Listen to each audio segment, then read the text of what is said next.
like to read you a verse today that maybe some people don't think is all that encouraging, but I'd like to point out to you how it's quite encouraging if you're in the right place. Here it is, Luke 16:14. It says, "Now the Pharisees, who were lovers of money, were listening to all these things, and they were scoffing at him." Three key points in here. First of all, this was the Pharisees. We need to remember that these were some of the most devout religious men of Jesus' day.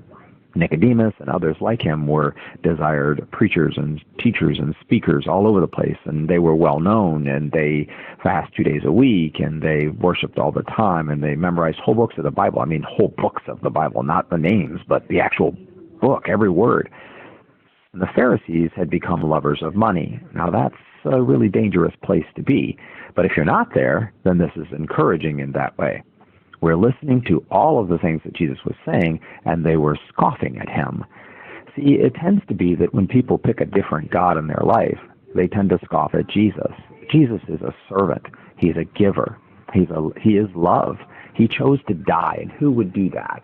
He chose to die to pay the price for sins. And if you're rich, you got a lot to live for. You're not going to die for anybody. You might pay somebody to die for somebody, but that's not who Jesus is. Now, Jesus was the richest of them all. He was God in the flesh, having come from heaven, taken up residence on the earth, first as a babe, then as a man, then sacrificed himself on the cross, then rose again on the third day after being put in a borrowed tomb.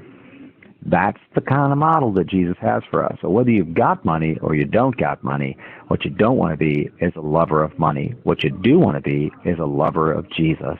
Don't scoff at these teachings. God has a plan.